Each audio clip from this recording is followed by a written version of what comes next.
네, 안녕하세요. 저는 오늘 브레인 인스파이어드 AI 관련해서 발표하게 된 아이큐 4기 조윤지입니다.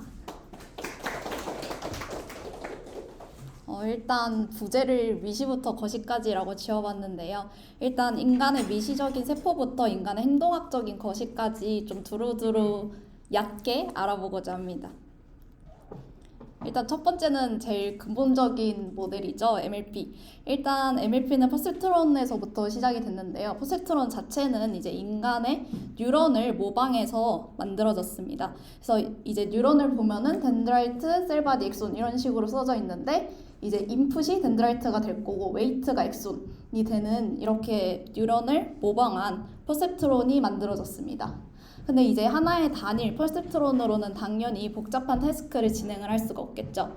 그래서 저희 사실 뉴런도 보면은 이게 네트워크 망이라고 하죠. 그래서 이제 여러 뉴런이 서로 연결되면서 정보가 전달되고 그다음 정보가 처리되는 과정을 똑같이 이제 멀티 레이어 퍼셉트론으로 구현을 하여서 좀 더 복잡한 태스크나 혹은 프로블럼을 해결하고자 했습니다. 이제 그 다음은 비전 모델의 이제 조상님 CNN인데요. 일단 그 생물학이나 혹은 이런 쪽을 잘 모르시는 분들도 많겠지만 이제 인간에는요 이제 비주얼 콜텍스라고 있는데요. 이제 비주얼 콜텍스가 인간의 시각 시스템에 이제 저희 후드엽에 있는 부분이에요. 그래서 그 중에서 제일 초기 단계인 V1이 있는데요. V1 같은 경우에는 이제 연구자가 기억은 잘 안 나는데 V1에 심플셀이랑 컴플렉스셀이라는 이제 세포가 있어요. 이제 심플셀 같은 경우에는 방향이랑 그 다음에 빛 경계, 이제 빛이랑 어둠 이런 경계에 민감한 셀이고요. 그 다음에 컴플렉스셀 같은 경우에는 위치에 인베리언스하고 그 다음에 심플셀의 아웃풋을 통합하여 정보를 처리하고 있습니다. 일단 심플셀 같은 경우에는 방향이랑 빛 경계 생각하면은 이제 여기 아래 그림 보이시겠지만 이렇게 비주얼 스티뮬러스가 있으면은 각각 로케이션을 담당하는 심플셀이 있어요. 그래서 그 다음에 심플셀의 아웃풋을 통합하여서 이제 정보 처리를 하는 게 컴플렉스셀입니다. 이거 바탕으로 이제 컨볼루셔널 레이어랑 플링 레이어가 만들어졌는데요. 컨볼루셔널 레이어 같은 경우에는 어떤 특정 로케이션의 이제 오리엔테이션을 처리하는 거고, 그다음 플링 레이어 같은 경우에는 여러분도 아시다시피 얘가 이제 로케이션 특정 로케이션에 이제 한정되지 않고 뭐 에버리지 플링이나 혹은 맥스 플링을 진행을 하여서 이제 컨볼루셔널 레이어의 정보 값을 서브 샘플링하는 과정을 거칠 수 있습니다. 그 다음에 이제 CNN이나 르넷 혹은 더 깊은 딥러닝 뉴럴 네트워크로 들어가게 되면은 이제 계층적인 구조를 가지고 있는데요. 인간도 똑같이 V1, V2 해서 이제 IT까지 가는 그런 고층적 낮은 단계에서 그다음 위층 단계로 가는 시각 구조를 가지고 있어요. 그래서 인간도 V1에서는 이제 색깔 혹은 방향 같은 거를 정보 처리를 하고 그 다음에 점점점 올라가는 IT 하이 레벨에서는 이제 시멘틱한 정보를 처리합니다.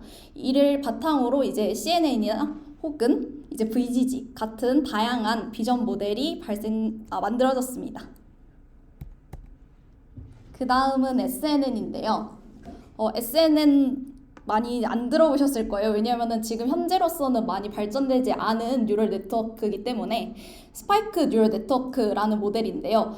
저희가 일반적으로 비전 모델 혹은 NLP를 처리하다 보면은 이미지나 이제 랭귀지를 그대로 사용을 해요. 근데 이제 스파이크 뉴럴 네트워크 같은 경우에는 우리 인간이 진짜 이미지나 이제 글을 볼 때 이미지 글 자체로 보는 게 아니라 뉴런 사이에 스파이크를 통해서 정보를 처리하거든요.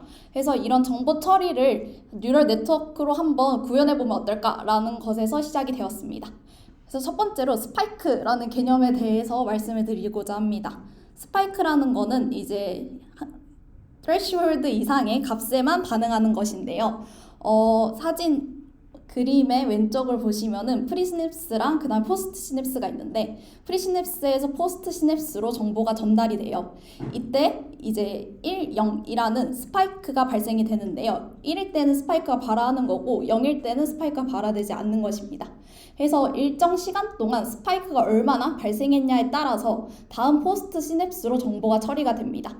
해서 이런 정보가 처리될 때 인계값을 넘게 되면은 그 다음 포스트 시냅스에서도 발화가 일어나는 거고요. 만약에 인계치를 넘지 못했다 하면은 다음 포스트 시냅스에서는 발화가 일어나지 않습니다. 해서 SNN의 인풋 데이터에 같은 경우에는 이제 스파이크 여부로 이루어진 디스크리트 데이터와 그 다음에 스파이크 발화 시점으로 타임 이렇게 두 가지로 구성되어 있습니다.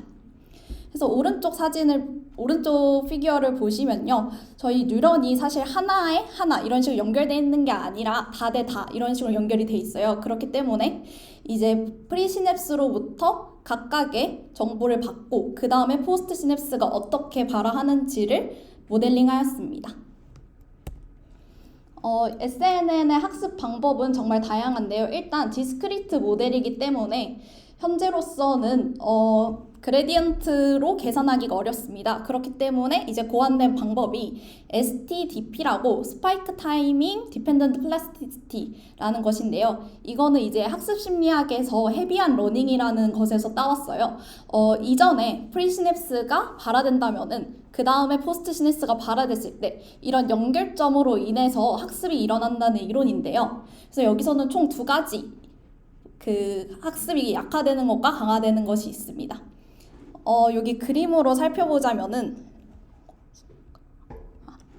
이 델타 T랑 F를 설명해 드리자면 델타 T는 이제 일단 F 같은 경우에는 이제 학습이 진행되는 양상인데요. F가 크면 클수록 학습의 강화가 일어나는 것이고 F가 작으면 학습의 약화가 발생하는 것입니다. 아까 말씀드렸듯이 프리시냅스가 발화를 해야 포스트 시냅스가 발화를 하고 이를 통해서 연결이 강화된다고 말씀을 드렸죠. 그렇기 때문에 이 델타 T 같은 경우에는 프리시냅스의 강화 시점 빼기 포스트 시냅스의 발화 시점이 됩니다. 따라서 프리시냅스의 발화 시점이 더 빠르면 빠를수록 강화가 크게 일어나는 것이고 그 다음에 포스트 시냅스가 만약에 프리시냅스보다 더 먼저 발화가 일어났다 하는 경우에는 이제 학습이 약화됩니다. 또한 이 사이의 시간이 작으면 작을수록 강화가 세게 일어나고 강화가 약하게 일어나게 됩니다.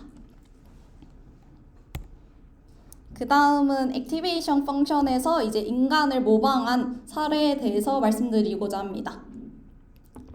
이제 NMDA라는 수용체가 우리 해마에 있어요. 해마는 단기 기억에서 장기 기억으로 기억을 이전하는 역할을 하는데요.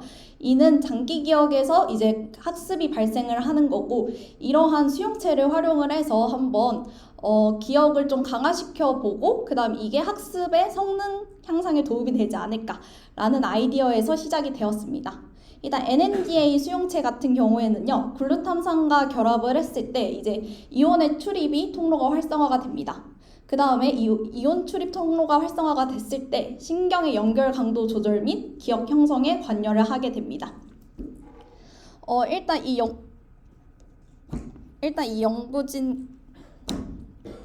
연구진 같은 경우에서는요, 일단 기존 모델을 사용을 했고요. 그저 액티베이션 펑션에 단지 요 NMDA를 바탕으로 모델링한 함수를 사용을 했습니다. 요거를 적용을 했을 때 결과로는 일단 기억 통합 능력이 향상이 되었고요. 그 다음에 이제 이 연구진에서 진행한 실험이 뭐냐면은 에이전트를 2D 이제 디멘전에다가 놔두고 거기로 이제 위치를 이동하는 그런 태스크를 했었는데요. 해마 같은 경우에는 플레이스 셀이라고 위치를 저장하는 기능을 하고 있습니다. 그래서 이런 해마의 기능을 모방했기 때문에 위치 인지 기능도 형성된 것을 볼 수 있었습니다. 그 다음은 타이탄스인데요. 이거는요, 구글에서 이제 2024년 12월 31일에 공개된 모델입니다. 이제 구글 측에서는 트랜스포머 2.0이라는 이름을 붙여서 공개를 했습니다. 일단 이 타이탄스는요, 일단 기본적으로 트랜스포머 기반의 모델들이 현재 제미나이나 혹은 GPT에 많이 사용이 되고 있는데요. 여기서의 문제점이 뭐냐면은 토큰 수가 한계가 있다는 것입니다. 제미나이 같은 경우에는 현재 가장 긴 토큰을 보유하고 있는데 그게 200만 토큰이라고 합니다. 이런 한계가 존재를 할 때 저희가 이제 대용량 문서나 혹은 대용량 데이터를 활용하고 싶을 때 한계점이 분명 존재를 하겠죠. 그래서 이러한 한계점을 보완하기 위해서 인간의 기억 메커니즘을 이제 활용해 보자라는 의견이 나오게 되었습니다. 그래서 총 두 가지를 도입을 했는데요. 여기서는 롱텀 메모리와 그 다음에 서프라이즈 매트릭 이렇게 두 가지를 활용을 했습니다. 일단 모델 아키텍처는 이렇게 형성이 되어 있고요. 총 세 가지로 모델이 구성되어 있습니다. 코어, 그 다음에 콘텍스추얼 메모리, 그 다음 퍼시스턴트 메모리 이렇게 세 가지로 구현이 되어 있는데요. 코어 같은 경우에는 기존에 사용하였던 트랜스포머 모델을 그대로 활용을 하였습니다. 그리고 퍼시스턴트 메모리의 경우 프리트레인된 모델을 바탕으로 이제 이렇게 코어에 들어오는 시퀀스와는 전혀 관련 없이 따로 트레인된 모델을 활용을 하였고요. 이제 그 다음으로 컨텍스추얼 메모리 같은 경우에는 여기서 가장 중요한 롱텀 메모리가 활용된 부분입니다. 이 컨텍스추얼 메모리가 하는 역할은 총 세 가지가 있는데요. 그 중에 첫 번째는 러닝입니다. 우리가 어떤 이제 인풋을 받았을 때 그것을 기억을 할 건지 아니면 기억을 안 할 건지를 결정하는 건데요. 이제 여기서 사용되는 것이 아까 말씀드렸던 서프라이즈 매트릭입니다. 서프라이즈 매트릭은 이렇게 로스 펑션으로 이루어져 있는데요. 저희가 기존에 갖고 있던 그런 예측과 그 다음에 실제로 정답이랑의 차이가 너무 클 때 그때의 값이 크면 클수록 이제 서프라이즈 매트릭이 커지게 되는 거고 그만큼 기억을 많이 하게 되는 것입니다. 그 다음에 두 번째로 하는 기능은 forgetting인데요. 이제 forgetting의 경우에는 우리가 필요 없는 정보는 인간이 다 삭제를 하잖아요. 그렇기 때문에 그러한 것을 모방하여서 여기 알파 t 값을 조정하여 forgetting을 할 수 있습니다. 만약에 알파 t가 1이다 라고 한다면은 여기 뒤에 있는 기존에 갖고 있던 메모리가 삭제되고 새로 들어오는 정보만을 고려하게 됩니다. 그 다음으로 말씀드릴 거는요. 이제 여기서 논문에서는 총 세 가지를 소개를 해줬는데 저는 그 중에 하나인 요 memory as a context라는 것에 대해서 설명을 드리고자 합니다. 일단 코어는 이제 그대로 시퀀스를 집어넣되 이제 코어에서 제가 아까 그 contextual memory가 세 가지 역할을 한다고 했잖아요. 마지막으로 하는 역할이 서치입니다. 지금 현재 들어온 인풋 메모리가 현재 가지고 있는 장기 기억이랑 얼마나 메모리에 영향을 미치는지에 대해서 그걸 리트리버해서 여기 시퀀스에 이어붙입니다. 그 다음에 이제 persistent 메모리에서 이제 pre-trained 메모리가 있잖아요. 그래서 그걸 또 바탕으로 여기 이어붙입니다. 그래서 이렇게 이어붙인 이제 인풋을 attention 맵에 다시 집어넣어서 결과를 내게 되고요. 이 attention을 바탕으로 또다시 이 장기 기억을 업데이트하여서 총 결과를 내게 됩니다. 일단 혹시 잘 보이실런지는 왜 이렇게 안 보이지? 이거 색깔 안 보이죠? 지금 혹시 PDF에서 보여요? 그래요? 혹시 PDF 봐주시면 너무나도 감사하겠습니다. 이게 색깔이 잘 안 보이네요. 일단 이제 전체적으로 보시면은 다른 모델들에 비해서 엄청 큰 성능의 변화는 아니지만 대부분 높은 성능을 보이고 있습니다. 그 다음에 아까 말했듯이 요 타이탄스의 가장 큰 장점이 장기 기억을 활용하여서 토큰의 한계를 없애자라는 건데요. 요 지금 X축을 보시면은 이게 토큰의 입력 수입니다. 그래서 다른 모델에 비해서 입력 토큰이 길어질수록 성능을 유지하는 것을 확인할 수가 있습니다. 그래서 저의 이 발표를 진행하게 된 거는요. 사실 지금 현재 인공지능 하면은 데이터 양으로 승부 보자라는 게 많습니다. 근데 사실 생각해보면은 딥시크나 이런 모델을 봤을 때도 꼭 데이터 양으로 승부 보는 게 아니라 다른 아키텍처나 혹은 다른 활성화 함수를 바꾸던가 하는 식으로 충분히 성능을 개선을 할 수 있습니다. 근데 이런 성능 개선에서도 당연히 아이디어가 필요하잖아요. 저는 그것이 바로 인간이라고 생각을 해요. 왜냐면은 사실 저희가 아는 학습 효율이 좋은 모델 중에 가장 좋은 거는 바로 인간이죠. 그렇기 때문에 이 인간의 세포 단위부터 행동까지 모방할 수 있는 메커니즘을 인간 스스로에게 찾으면은 많은 길이 있을 거라고 생각을 합니다. 또한 저희가 CNN 혹은 SNN처럼 이렇게 아키텍처 자체를 고안해보는 방법도 충분히 많을 것이라고 생각을 해요.